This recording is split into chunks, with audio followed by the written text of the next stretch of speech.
hours we might show. We're still about 10 minutes early, so I don't know, we might give them a minute and just ramble with you guys. You adjust the microphone. Alright, should be closer. Yeah, pitch it up a little, tilt up a little. There we go. Alright. Is that better? Yeah.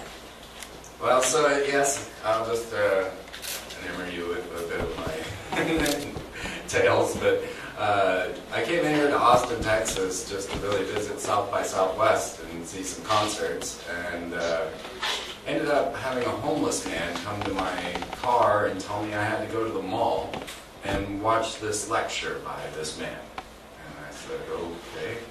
Why should I not do what a homeless man tells me? He left me such a nice note with all of the bus routes and everything, told me where to go. So I got on the bus having no idea what I was doing or where I was going. And I get to the mall, I don't know which mall it was, I think it's closed now, and it was just this little rinky-dink thing, and I'm walking through going, well, what is going on in here, you know, I don't know. And so I find my way to the back room where I didn't know that anything was going on. It didn't look like it. And there was a group of people like you sitting in there. And I came in and I found out this guy was an ex-Bilderberger and Jimmy Carter's financial advisor. His name is George Green. And he was there to tell us all about the Palladiums that were visiting Billy Meyer in Switzerland. You know? And he's like, yeah, well, I used to work for the government, and I can make $1 billion out of nothing, but now I got to tell you that aliens are real, and here's some pictures. And Billy Meyer, of course, has the best UFO pictures ever taken. They've not been able to be disputed because they were taken before Photoshop existed, you know, before computers existed. And he started showing us pictures of the Palladiums themselves, these aliens, you know, that had come here to help us transition. And they looked like me. And they were kind of wild-haired, and, you know, and I was about the only person in that room that looked that wild. And so I started pretending like I was one of the Palladiums. And I sat in the room and I kept slipping up, calling you Earthlings. You know, you Earthlings. You know.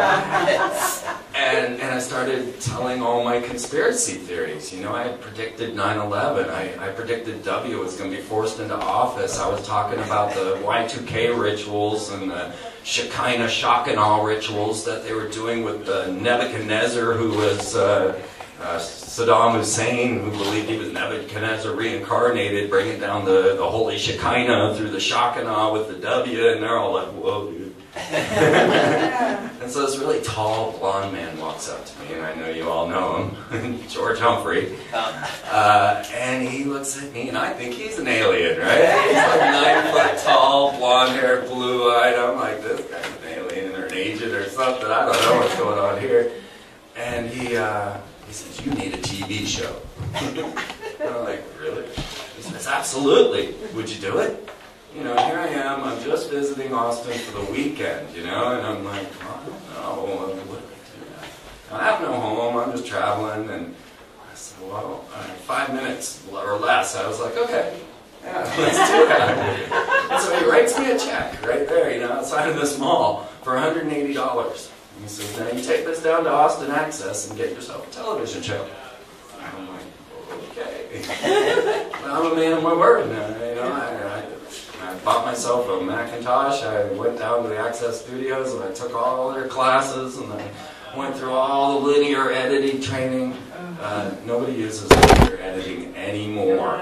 I was the last fool that had to deal with that stupid machine. They had to type in every code. I had lists of all the, you know, frame number 1.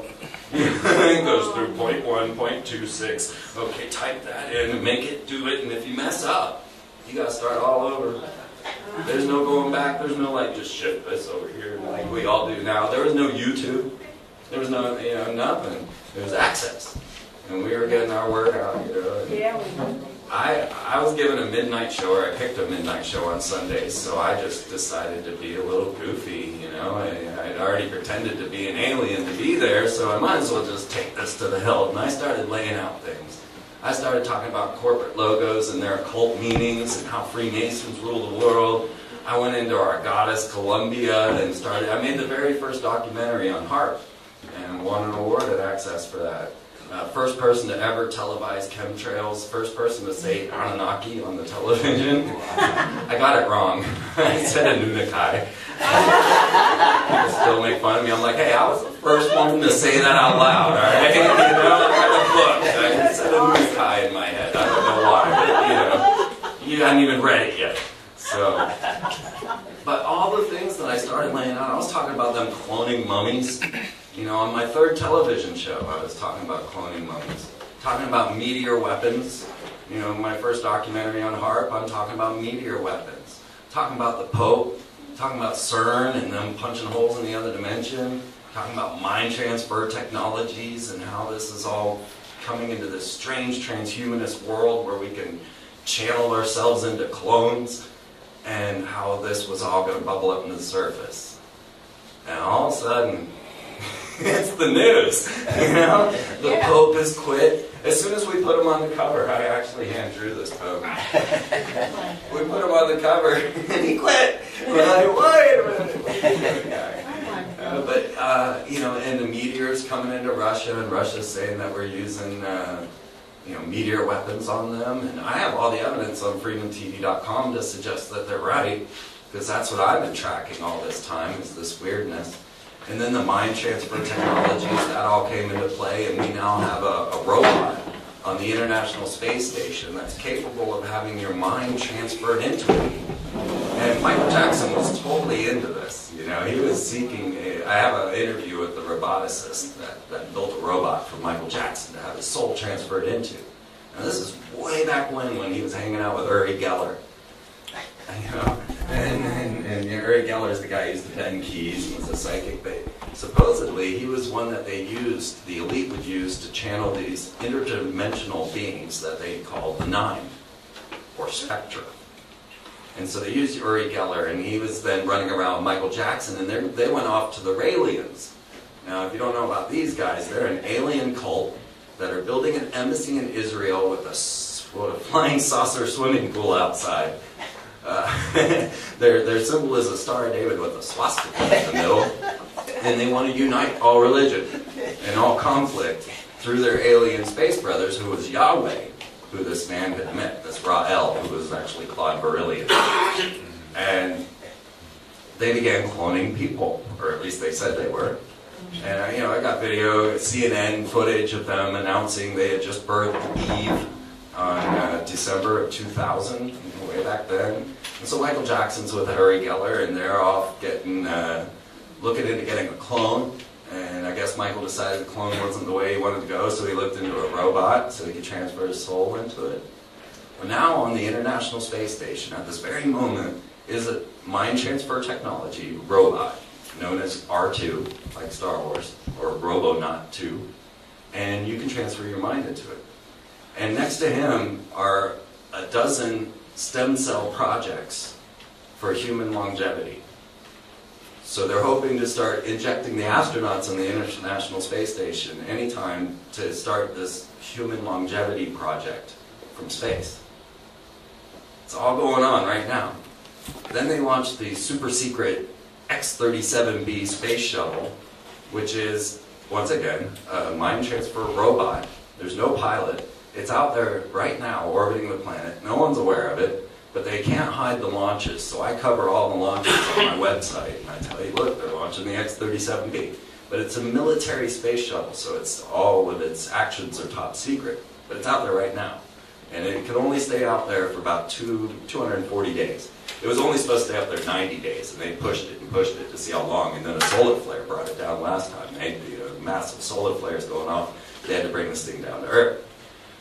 Well, it's up there now, and after about a week after it launched, there was a mysterious explosion in space that was filmed by an amateur astronomer, and the next thing you know, these meteors are coming down, and Russia's announcing that we're using meteor weapon technology. Could be happening. They're out there, and they're doing this. So in order to cover all of this type of stuff and to try and bring this together and to be able to actually have enough money to produce a television show and radio shows and be a webmaster and do all the things that we want to do to bring all this stuff to light to people, we wrote Weird Stuff. It is a culmination of 20 years of conspiracy theory, and this is just book 1. We have 9 of them that are coming. So I'll introduce you to Jamie, my co-author, and really I'm a good co-author.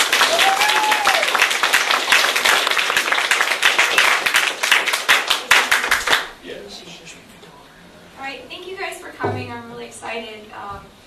This whole thing was an accident. I never meant to write a book. I'm not a writer. Never wrote anything before, but I wanted to find a way to get the information out in a medium that was palatable for other people, because I noticed that as we travel around, a lot of people are into this information, which I called weird stuff, and I can tell you why I named it that later on, but I noticed that everyone was pretty lonely because they couldn't share the information that they were downloading, and no one understood what they were talking about, and so I kind of wrote this book specifically for many different types of people, if that makes any sense. I wrote it for Christians, I wrote it for occultists, I wrote it for kids, and I wrote it for magicians, and I wrote it for, conspiracy theorists. Mostly I wrote it so you could share your ideas with your friends and family in a way that's not so scary and not so overbearing.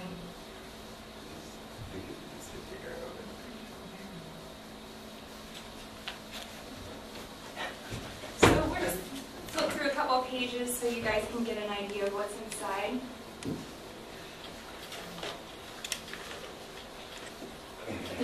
He's really proud of that graphic. I've been learning all the tricks of putting these things together. So the first chapter is about magic and how magic and Christianity are pretty much go hand in hand, and you can't really have one without the other. So we talk about what magic is, we define it, we define quantum physics, the mind, consciousness, your emotions, how they play a part in magic. I'm not mentioning all the science. All right, it's very scientific.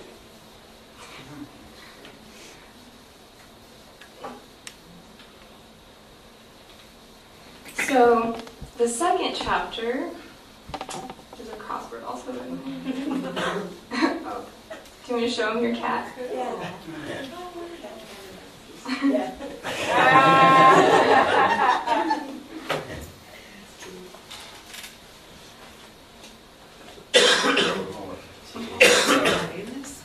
So as we've been going along in this adventure of ours, we've discovered that there's a number of corporations that seem super innocuous that are actually out there as military arms to program children into improper actions, conforming to this modern family system. We learned that these had occult roots, that they have signs and symbols that they give out to show their allegiance into this fallen angel symbolism. And we lead all this out. So we start you with Donald Duck, and him in, if you can see the pentagram on his hand, the page is cut off of the book, you can see it. We show you, this one, Operation Culture Creation Part 1, focuses a lot on Walt Disney and how Walt Disney has been used to manipulate our generation into playing the role that they needed us to play. So weird stuff, although it gets into Pythagoras and the pentagram, aspects of magic, it takes all of this and then says, well, okay, now assign this to what Walt Disney is doing. And realize what the point and purpose of having, say, Ariel selling her talent to the Black Witch in order to marry some man that doesn't care about her. Outlining the different factions and the ideas inside of these cartoons that we find more horrific than any horror film we've ever looked at, once you start to realize the level of programming that's going on. So we call them sorcerers, and we talk about sorcerers and robots. The creation of the television, the idea of how this was programmed into us, the Nickelodeons that were Jewish run, how the battle went between Walt Disney Studios and the Hebrews, and how it or Jews, I guess they weren't Hebrews, they were Jews, but we outlined the whole mess that was the creation of Hollywood and how debased it was, and how they didn't even have a comprehension of what debased meant, and how far they had started to plunge our society into discord through the through the subtle symbolism, like you would see in the posters. But this is actually, to us, the overt examples. This is just for sales and to trigger the psyche. But the storyline, if you were to follow the storyline of Tangled, tell a little bit. I mean, here you have one of the greatest problems they want is the loss of the mother. So in every Disney film, they're going to kill the mother. Now in this film, the mother actually turns out to be an evil witch who is sucking the life force of her daughter by trying to keep her contained in the house safe instead of running away with the thief. So now it's chaining these children to think their mothers are horrible witches that are just trying to suck their energy when they should be able to go run free with the thief. And secretly, she was a princess, so she didn't actually have to worry about anything anyway. And so we outline the many different methods that this works, and then the technologies that were used for this type of mind control on a whole nother level. And Operation Culture Creation Part 2 is going to get deep into the trauma-based mind control side of it. We'll be talking a lot about Lindsay Lohan, Katy Perry, and occult rituals that are performed right in front of everyone, like Lady Gaga doing blood rituals on American Idol. We'll outline them, show them to you, show you how it works and how the manipulation is organized. This is another level of the system dealing with HARP, but the golem is a magical tool that the Hebrews would use to cause major... It's the first mind control slave, basically, the first prototype of a mind control slave. They would actually implant a spell into a clay man and it would come to life, and then they could use that as a weapon. And so we start combining these concepts in the magazine so that you can see how the occult works, what magic is. So we started all the way back in paleontology and cave paintings to express what magic, how it formed, and we're going to get deeper and deeper with the 9 different books. And of course the pharmaceutical. It's the only ad you'll find in the magazine, but it's fake. Yeah, Zombitol. You know you all need it. It says, do you occasionally suffer from emotions of an almost human nature? Zombitol can help. Maybe you find yourself feeling sad some days and happy others. Do you sometimes get nervous when meeting new people? Are the dishes piling up in the sink with no end to the laundry in sight? In this fast-paced world, who has time to figure out what's actually depressing you? If you find yourself admiring the logic of Dr. Spock, Dexter, or Agent Smith, tell your doctor that Zombitol is right for you. So, we wanted to keep this humorous because so often the ideas of conspiracy theory is kind of like a bat to the head. People want to batter people with the knowledge. We wanted to make it, palatable, fun, and the reason we titled it Weird Stuff in the first place, if you want to... Sure. Back when I was studying, maybe like 2004, before I met Freeman, I was in another relationship, and he would come home and find me on the computer exactly where I was before, just soaking up as much information as I could, following every thread I could, going down the rabbit hole, or whatever you want to call it. And he would say, you just wasted your time looking at weird stuff on the internet all day. So I wanted to give it a very innocuous title, also something that wouldn't scare someone away who wouldn't normally pick it up. You have people coming through your house that you want to introduce these topics to, and you don't know how, but if they see it's just weird, that's not threatening to them. So it's kind of a back door. Everyone has a gateway conspiracy, and so I tried to find lots of different ways that they could be introduced to the information without being overwhelmed or frightened by it. And so you formalized your own form of magic, yes. Slack magic, because really our whole lives have consisted of synchronistic events guiding us forward without any idea of what we were doing. And the universe has shown us that life is there for the giving. If you can live up to your soul's potential, everything will open up. And you will have miraculous encounters that lead you to all the right people, all the right places at the right time. So we wanted to try and express that form of understanding and faith. You know, it's an amazing faith. It's one that you don't have to question, because the idea is just, I mean, the things that happen in your life that are so coincidental that you're like, this is God. That's the type of expression that we wanted to share, because that, we feel, is the way out of this whole mess, because we live in a matrix, as many have said. And the matrix is formulated through these technologies, through the television. I mean, we get into the whole Nazi creation of television, and the first forms of television and what they were used for was actually to channel and see into the other dimensions, into the occult realms.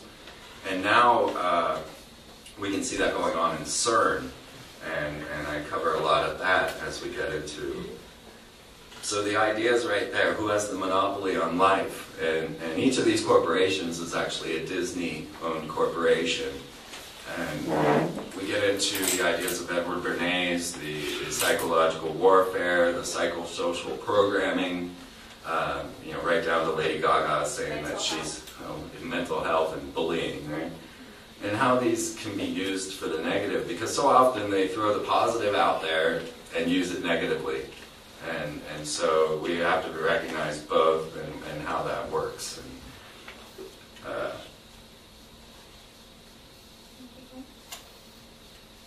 so this part, we've had a lot of young girls that have been reading the book so far, and they can't seem to put it down. And when they get to this portion and start to see the horror that is the toy market, and the idea that these poor women and children don't get to sleep, they just have to lay at their work desks, they have nets around the building to keep them from jumping out, and they're producing all of the toys of the military.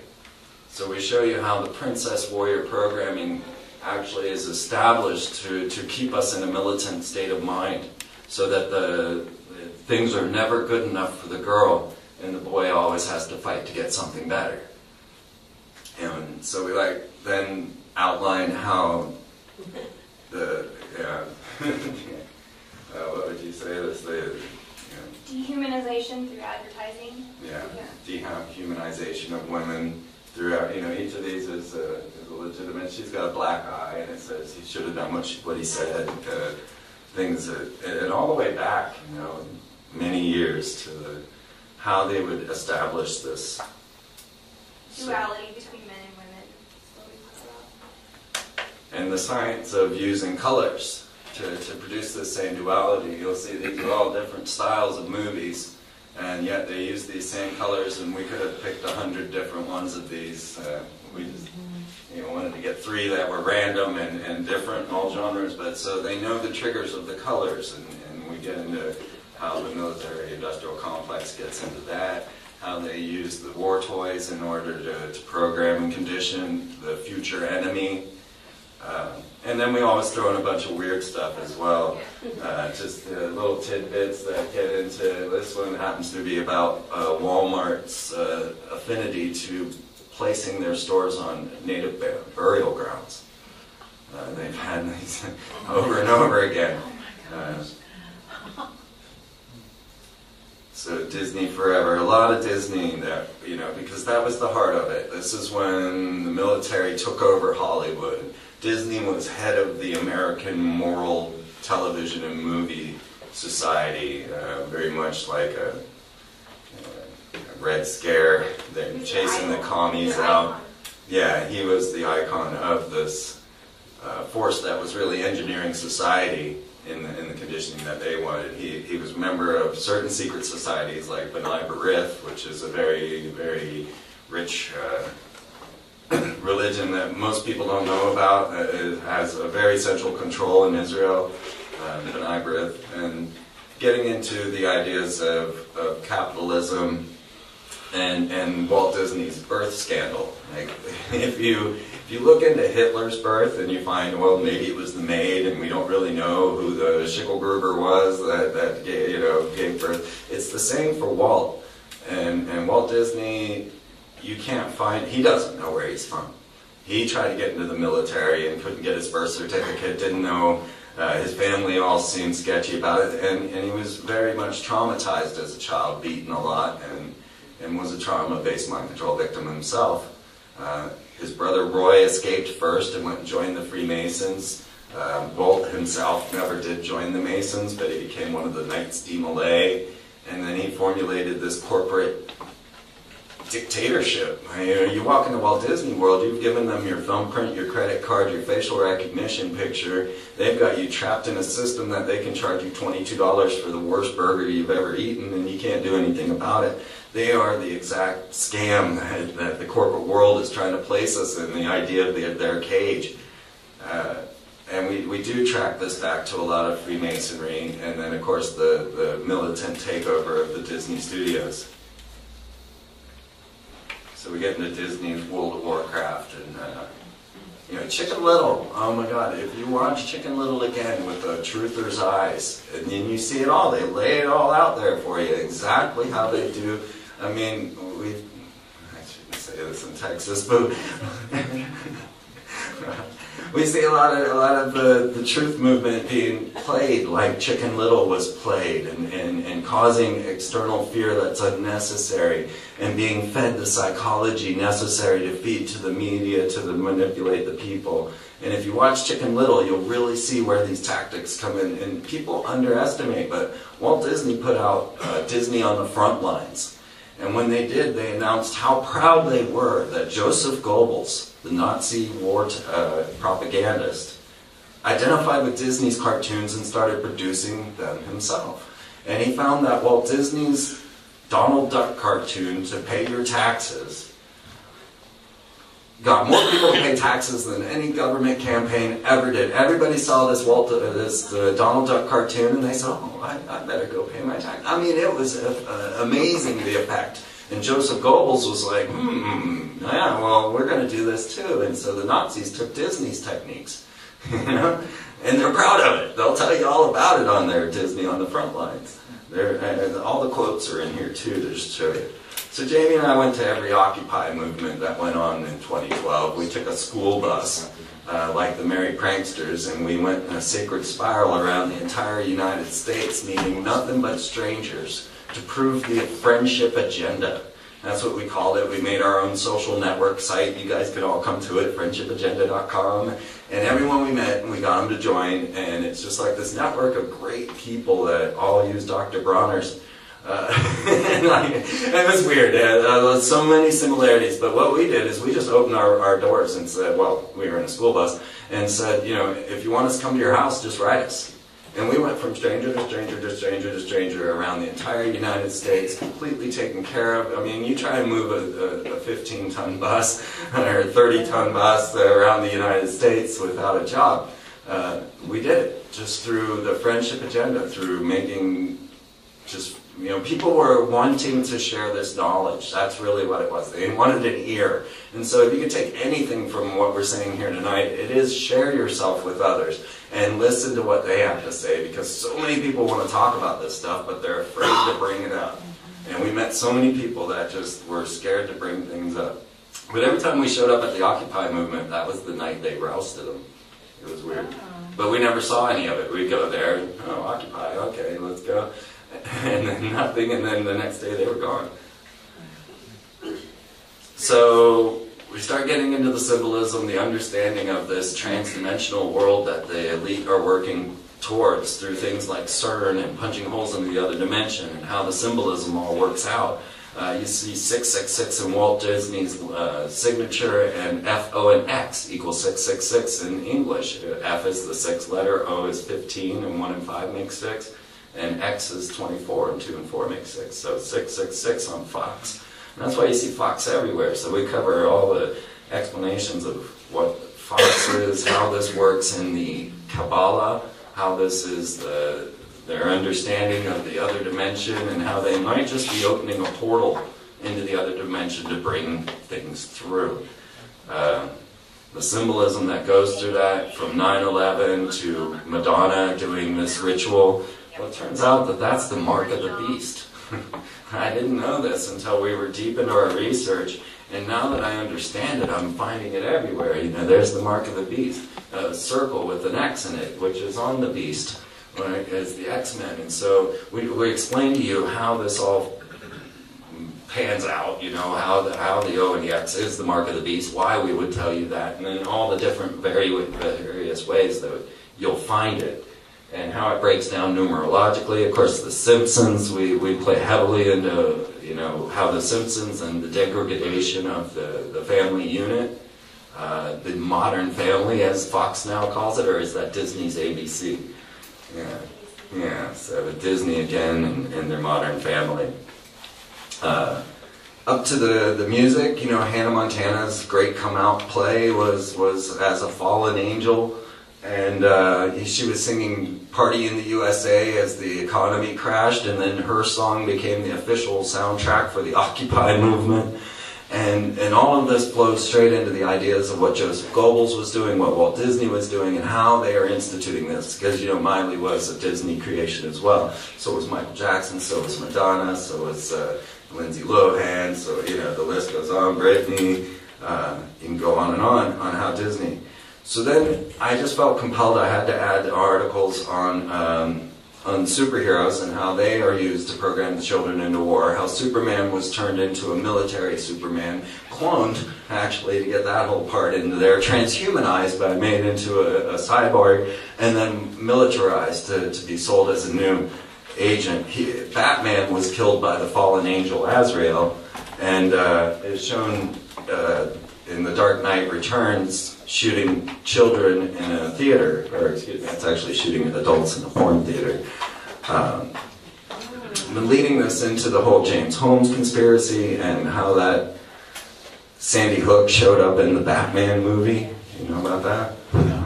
So yeah, you had the whole James. Now he's not just your average dude. This guy, he was working for DARPA. He was working on conscious temporal illusions. Temporal illusions, yeah.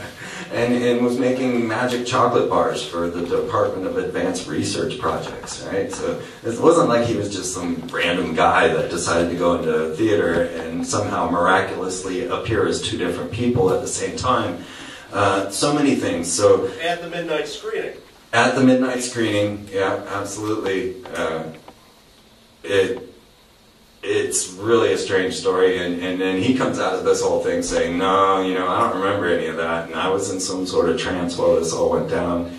And so then we, of course, take that straight to Sandy Hook.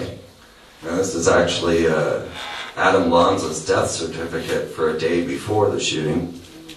That whole story gets very weird, and I'm still not certain it happened. I won't say that it didn't, but you can't prove it. Well, the fact that they were saying it was his brother initially. Yeah, that's all in there. Everything's in there, right down to the crisis actors that are out there to act like these things are actually going on. Just all now they were both dealing with the banking scandal. Actually, James Holmes' father had come up with an algorithm that would determine where the buck went. Had to get rid of that guy. Right? So James Holmes' father had the most aggressive algorithm that could follow the money. You know, that's their biggest fear. All of a sudden now his son is supposedly shooting people in a theater. Same thing with Adam Lanza. His dad was involved with FICA. He was involved in this whole banking scandal, the LIBOR scandal, and all of a sudden his son is shooting people in a high school or an elementary school, which was physically impossible, which I covered pretty in depth in there.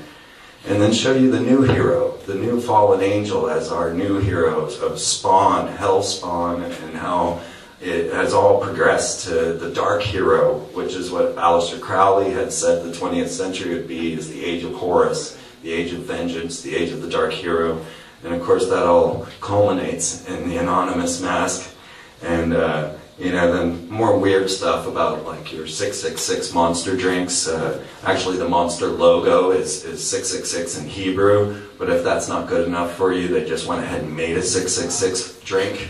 So you drink your demons, drink your 666 monsters or your venom, and see how well Dr. Emoto thinks you're going to do.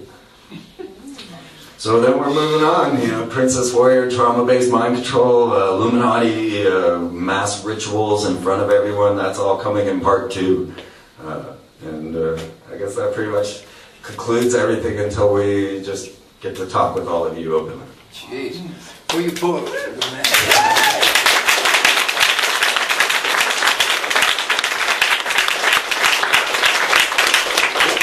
Before you get too far away from it, the circle with the cross in it, or the X in it, that's also a symbol in some of the very earliest the archaeological stuff of Nibiru.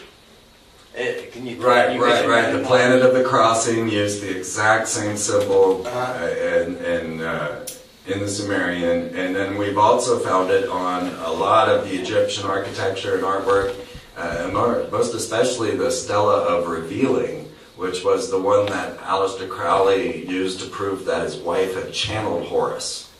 And the channeling of these Egyptian entities is going to be a big portion of the next show or the next book, because like if you start reading Rick Riordan and you get into Percy Jackson or the Kane Chronicles, it's all about, and that's all Disney.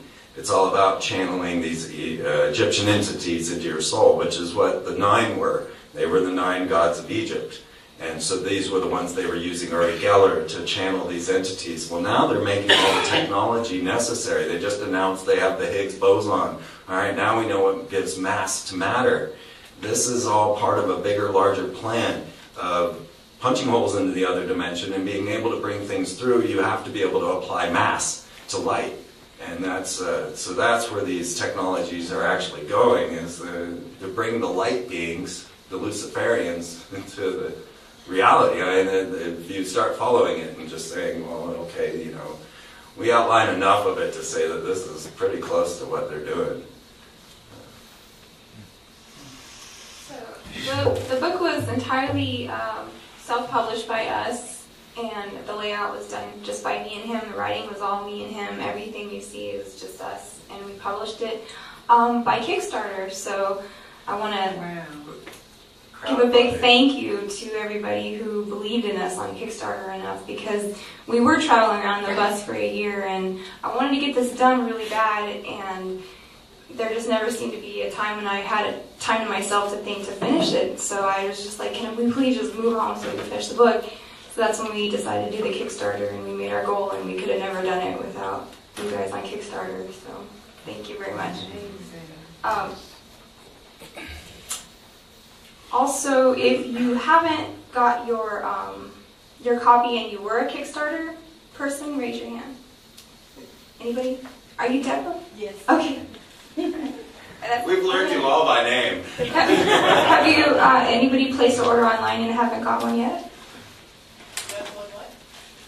If you placed an order on PayPal or Amazon and haven't got a copy. No? Okay. You got yours, all right. Okay. Well then, we're open for any questions, and pretty much we just want this to be an open now forum for all of us, and anybody that wants to afterwards, let's all go to Spider House and get some beers and nachos, and we'll just hang out with you, and we can just talk. Well, it's pretty overwhelming, and I love that you started out with talking about faith and the friendship agenda that you had, your occupation stuff. Talk about that. Talk about where you see the amassing of the grassroots movement that can coalesce a genuine positive outcome. Yeah, it's definitely coming. We ran into so many permaculturists and people turning lawns into food, and people that just said, forget all this. This is ridiculous. Take your bureaucracy and go. But of course they don't go. And they're all running into issues. They're all running into fights, trying to just have a garden in your front yard. People are getting fined tens of thousands of dollars, and they're still doing it. To me, the critical issue is the friendship agenda, is the idea of us finding one another and talking to one another and not pushing agendas on one another, but just allowing each other to be, because we don't know, right? We're animals in a zoo, and we've grown up in captivity. We have no idea that we're in captivity, and there's some running around the zoo going, "Hey guys, you're in a cage." And they're all going, no, I'm not in a cage. I got a guy that feeds me, he comes by, he rattles my colors. It's all good. And they're like, no, check it out here. And they're like, no, I don't want to go out there. It's dangerous. You know, the television, it tells me all the time. These people are horrible and scary. And so the whole bus trip was to, you know, we put everything up on YouTube, right, immediately. Because now we're in this new age where you can have YouTube Live. I mean, the progress from the moment I started on television with linear editing and just going to a television screen, you have no idea how hard that was. You know, like trying to produce those TV shows, ridiculous amounts of effort. And now you can just go click and hit a button and you've got your own news team. You know, it looks like you're on it. And so we got to punch out with that as well. There's all kinds of ways to reach people with YouTube, Twitter, Facebook, and all of the social networking that we can do. So we can start to, but the internet's totally irreverent. So I hope you don't mind these ignorant comments. You know, don't let them get you down, because you know it's like a big toilet wall. The internet. You gotta take it with what you can. You know, it's like somebody's gonna go scrawl something on there. But so the really, to me, the heart of it's just right there in front of our noses. It's not out there trying to seek the psychological warfare that they're placing upon us, but just going and having a block party, getting to know your neighbors. I believe that our energy is so much more potent than our words or our actions, or, you know, the actions that generate the energy of love and caring and nurturing, which are all in every single human I've ever met. I've been home after home. I've lived in hundreds of homes. You guys don't know. I've been traveling since 1993. And I just live in people's homes. And there's just nothing but wonderful, generous, beautiful, great people everywhere. But we're so conditioned to believe that everyone's like sinister and evil and out to get us that we're scared to go out and meet them. You know, we shy away at grocery stores. We shy away everywhere we can. We don't see a cashier as a human, really. You know, I don't really. I mean, I'm up there. I'm like, just take my money and leave me alone, you know. And that's a horrible condition, a horrible human condition. And that's the way that we have to fight it, is just simply face to face, friend to friend, one at a time.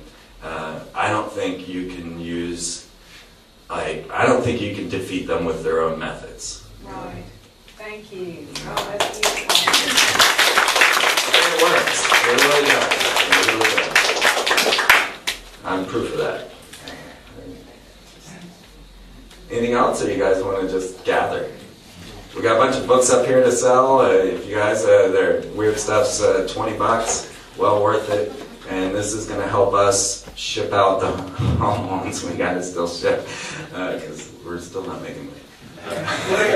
Alan Watt and Cutting Through the Matrix? Yes. Have you listened to him? Absolutely. What's your opinion of him? Is he pretty spot on? Well, you know, he's mad. He's upset. He's lonely. He's cold. He does have a sense of despair about it. Yeah, and it's unfortunate. He needs a friend, you know. He needs somebody to come over and give him a big hug. That's all I got to say. But yeah, no, he is. He's on spot. But, you know, there's the whole debate right now. Are there aliens or aren't there aliens? Okay, your Pope's about to come out and tell you there are. And if you don't believe me, just watch what's going on. So what originally just happened, now the Pope's a Jesuit, right? This has never happened before. And the Jesuits are the militant arm of the Catholics. They are the intelligence agency with like ungodly power, because they have no fear of any sort of reprisal or even damnation, because they're forgiven of all sins. They can do whatever they want, assassinate, kill, do whatever. The Jesuits are some shiesty, scary people, and they're now in charge. And so we had two Catholic astronomers, two Vatican astronomers, that came out and said, well, aliens are our space brothers, and they didn't suffer original sin like we did because they're not from Earth. Okay, that was the lead astronomer of the Vatican, right? Well, he was replacing another lead astronomer, Consol Magno. And Consol Magno was also the the Pope's meteor curator. He kept all the Pope's meteors. Okay? Yeah. And he came out and he said, well, I'd baptize E.T. no matter how many tentacles he has. So now these two Jesuit Vatican astronomers have been attached to CERN. And out of all the crazy people that I thought I'd see going to CERN, these two just shocked me. All of a sudden they're at CERN and they're launching this device that sees the anti-universe. So there's a device on the International Space Station. The corporate logo on it is a reptilian claw. I'm not kidding. It's all on my website if you want to see. And they launched this device that sees the anti-universe. And then they attached these two Vatican astronomers that were saying aliens are our space brothers to this thing. To take it another level, then they held a UN meeting for the advancement of the idea of extraterrestrials and how it will affect society. And they announced they had an alien ambassador for their Office of Outer Space Affairs, the UN's Office of Outer Space Affairs. And this was Mazian Hoffman. And she categorically denied that she was the alien ambassador, but that was the job she was given. The Royal Society gathered and they brought everybody together. They brought Paul Davies, who wrote the book Are We Alone?, which you can actually see Hillary Clinton with Rockefeller running around with that book in her hand. Paul Davies has written about the transdimension and time travel. And he was at a Royal Society meeting with Henry Markram, who developed the mind transfer technologies. Along with these two Vatican Jesuit astronomers and a host of other extraterrestrial authorities, they all came together to, how are we going to tell humanity about extraterrestrials? And this was all open. I have every article about it on my website. So they're all gathering now, and then they came up with their own alien ambassador. NASA has their alien ambassador. It's a Rothschild. Linda Rothschild is the NASA's alien ambassador. And now the Jesuit Pope. Now, you know, a Pope has never quit before. 600 years ago, one Pope quit. And that's the last time that's happened. Well, 600 years ago, they also found the Knights Templar to be guilty of a crime of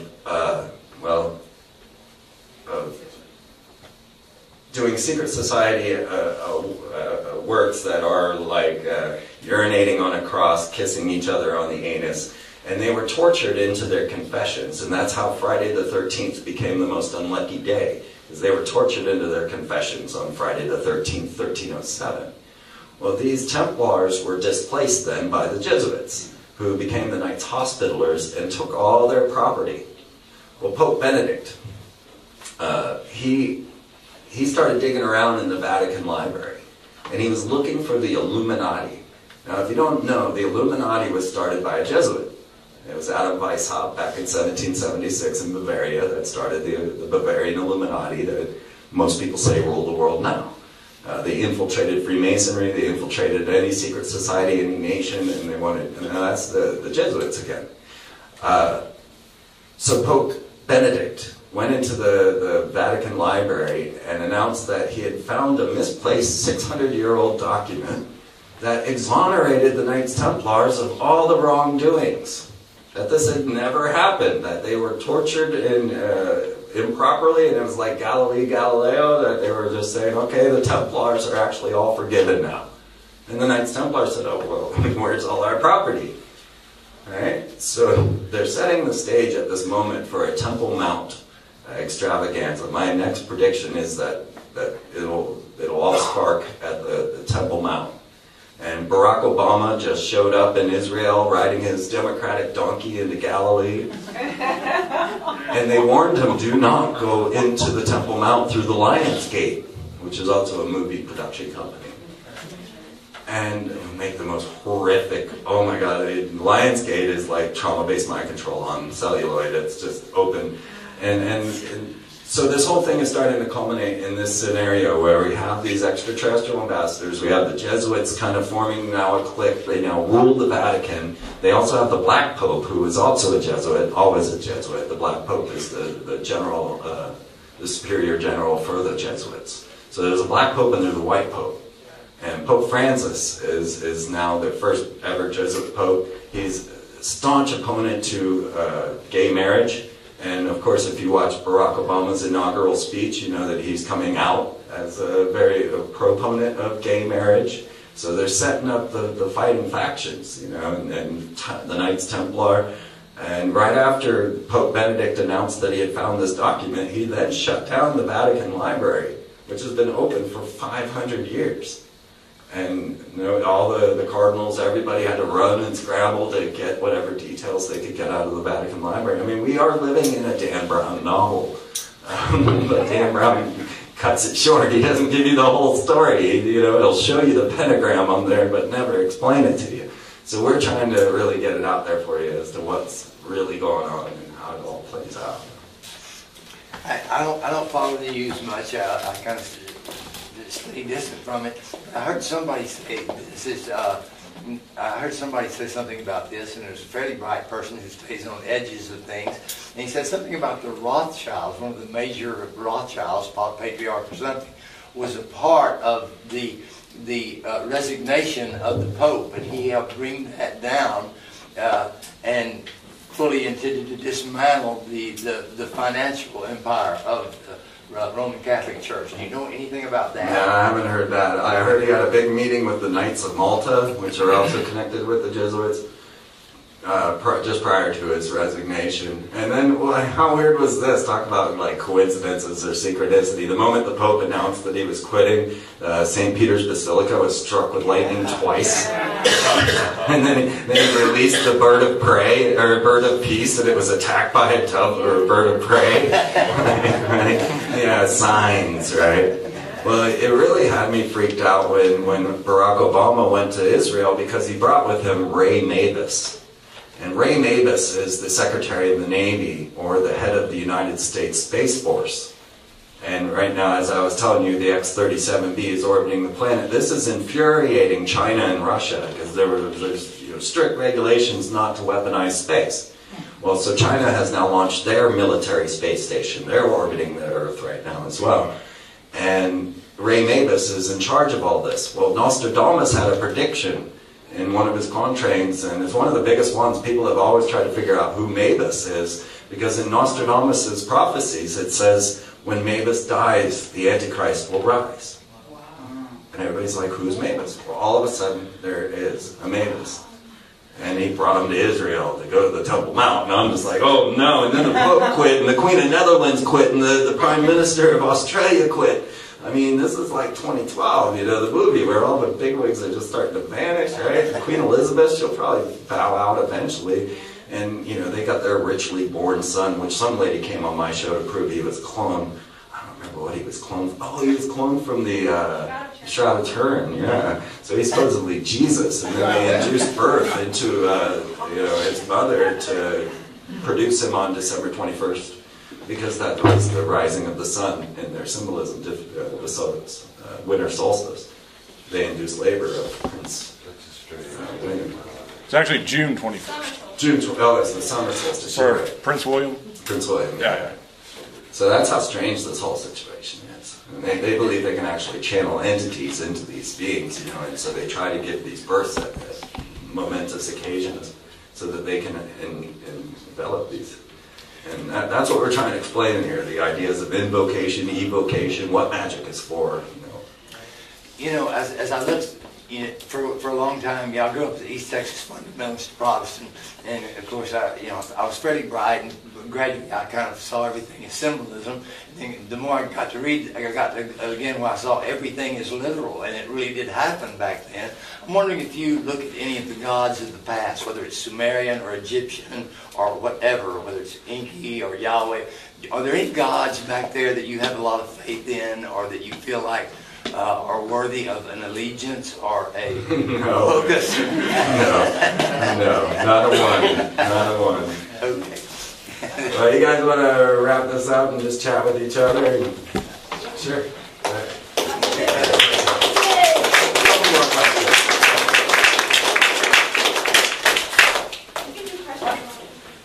Yeah, if anybody wants to come up and start checking out the boat. Can I ask you a question? Yeah. It's off the topic, but remember a few days ago when we had that amazing rainstorm? No, I live in Kansas. Oh, you did? Yeah. Okay. Never We had a snowstorm Oh, out of nowhere. okay. Yeah. But, yeah, sorry. All right. Thank you all so much.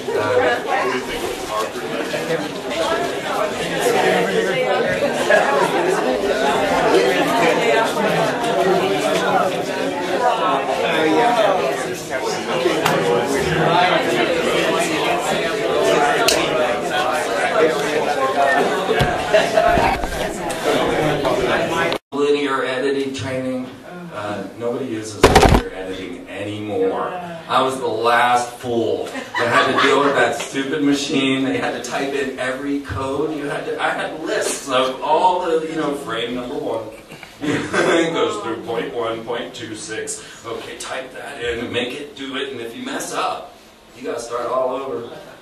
There's no going back. There's no just shift this over here like we all do now. There was no YouTube. There was no, nothing. There was access. And we were getting our work out, Yeah, I was given a midnight show, or I picked a midnight show on Sundays, so I just decided to be a little goofy, I'd already pretended to be an alien to be there, so I might as well just take this to the hilt. And I started laying out things. I started talking about corporate logos and their occult meanings and how Freemasons rule the world. I went into our goddess Columbia and I made the very first documentary on HARP and won an award at Access for that. First person to ever televise chemtrails, first person to say Anunnaki on the television. I got it wrong. I said Anunnaki. People still make fun of me. I'm like, hey, I was the first one to say that out loud, all right? I read a book. I said Anunnaki in my head. I don't know why, but, you hadn't even read it yet. So, but all the things that I started laying out, I was talking about them cloning mummies. On my third television show, I was talking about cloning mummies. Talking about meteor weapons. My first documentary on HARP, I'm talking about meteor weapons. Talking about the Pope. Talking about CERN and them punching holes in the other dimension. Talking about mind transfer technologies and how this is all coming into this strange transhumanist world where we can channel ourselves into clones, and how this was all going to bubble up into the surface.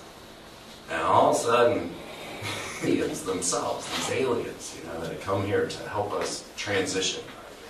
And they look like me. They're kind of wild-haired, and I was about the only person in that room that looked that wild. And so I started pretending like I was one of the aliens. And I sat in the room and I kept slipping up calling you earthlings, you earthlings. And I started telling all my conspiracy theories. I had predicted 9/11. I predicted W was going to be forced into office. I was talking about the Y2K rituals and the Shekinah Shock-and-Awe rituals that they were doing with Nebuchadnezzar, who was Saddam Hussein, who believed he was Nebuchadnezzar reincarnated, bringing down the holy Shekinah through the Shock-and-Awe with the W, and they're all like, whoa, dude. And so this really tall, blonde man walks up to me, and I know you all know him, George Humphrey. And he looks at me, and I think he's an alien, right? He's like 9 foot tall, blonde-haired, blue-eyed. I'm like, this guy's an alien or an agent or something. I don't know what's going on here. And he says, you need a TV show. And I'm like, really? He says, absolutely. Would you do it? Here I am, I'm just visiting Austin for the weekend, and I'm like, I don't know, what do I do? I have no home, I'm just traveling, and I said, well, 5 minutes or less. I was like, okay, yeah, let's do that. And so he writes me a check right there, outside of this mall for $180. And he says, now you take this down to Austin Access and get yourself a television show. And I'm like, okay. Well, I'm a man of my word now, I bought myself a Macintosh. I went down to the Access Studios and I took all their classes and I went through all the others might show. We're still about 10 minutes early, so I don't know, we might give them a minute and just ramble with you guys. You adjust the microphone. All right, shift it closer. Yeah, then pitch it up a little. Tilt up a little. There we go. All right. That's Is that better? Yeah. Well, so yes, I'll just enamor you with a bit of my tales, but I came in here to Austin, Texas, just to really visit South by Southwest and see some concerts, and ended up having a homeless man come to my car and tell me I had to go to the mall and watch this lecture by this man. And I said, okay. And why should I not do what a homeless man tells me? He left me such a nice note with all of the bus routes and everything, told me where to go. So I got on the bus having no idea what I was doing or where I was going. And I get to the mall, I don't know which mall it was, I think it's closed now, and it was just this little rinky-dink thing, and I'm walking through going, well, what is going on in here, you know, I don't know. And so I find my way to the back room where I didn't know that anything was going on. It didn't look like it. And there was a group of people like you sitting in there. And I came in and I found out this guy was an ex-Bilderberger and Jimmy Carter's financial advisor. His name is George Green. And he was there to tell us all about the Palladiums that were visiting Billy Meyer in Switzerland. You know? And he's like, yeah, well, I used to work for the government, and I can make $1 billion out of nothing, but now I got to tell you that aliens are real, and here's some pictures. And Billy Meyer, of course, has the best UFO pictures ever taken. They've not been able to be disputed because they were taken before Photoshop existed, you know, before computers existed. And he started showing us pictures of the Palladiums. It's the news, you know? The Pope has quit. As soon as we put him on the cover, I actually hand drew this Pope. We put him on the cover, and he quit. We're like, wait a minute. But, you know, and the meteors coming into Russia, and Russia's saying that we're using, you know, meteor weapons on them. And I have all the evidence on freemantv.com to suggest that they're right. Because that's what I've been tracking all this time, is this weirdness. And then the mind transfer technologies, that all came into play, and we now have a robot on the International Space Station that's capable of having your mind transferred into it. And Michael Jackson was totally into this. You know, he was seeking I have an interview with the roboticist that built a robot for Michael Jackson to have his soul transferred into. Now this is way back when he was hanging out with Uri Geller. You know, and Uri Geller is the guy who used to bend keys and was a psychic. But supposedly, he was one that they used, the elite would use to channel these interdimensional beings that they called the Nine, or Spectra. And so they used Uri Geller, and he was then running around with Michael Jackson, and they went off to the Raelians. Now, if you don't know about these guys, they're an alien cult that are building an embassy in Israel with a flying saucer swimming pool outside. Their symbol is a Star of David with a swastika in the middle, and they want to unite all religion and all conflict through their alien space brothers, who was Yahweh, who this man had met, this Ra'el, who was actually Claude Beryllius. And they began cloning people, or at least they said they were.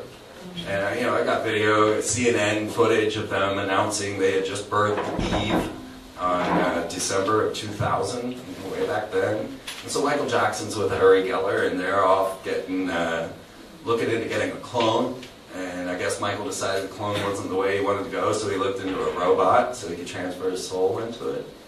But now on the International Space Station, at this very moment, is a mind transfer technology robot known as R2, like Star Wars, or Robonaut 2, and you can transfer your mind into it. And next to him are a dozen stem cell projects for human longevity. So they're hoping to start injecting the astronauts on the International Space Station anytime to start this human longevity project from space. It's all going on right now. Then they launched the super secret X-37B space shuttle, which is, once again, a mind transfer robot. There's no pilot. It's out there right now orbiting the planet. No one's aware of it, but they can't hide the launches. So I cover all the launches on my website, and I tell you, look, they're launching the X-37B. But it's a military space shuttle, so it's all of its actions are top secret. But it's out there right now.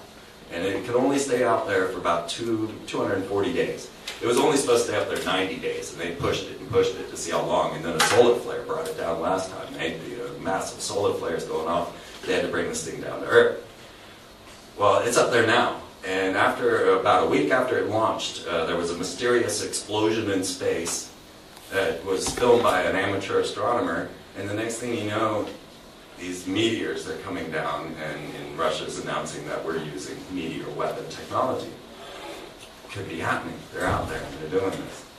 So in order to cover all of this type of stuff and to try and bring this together and to be able to actually have enough money to produce a television show and radio shows and be a webmaster and do all the things that we want to do to bring all this stuff to light to people, we wrote weird stuff.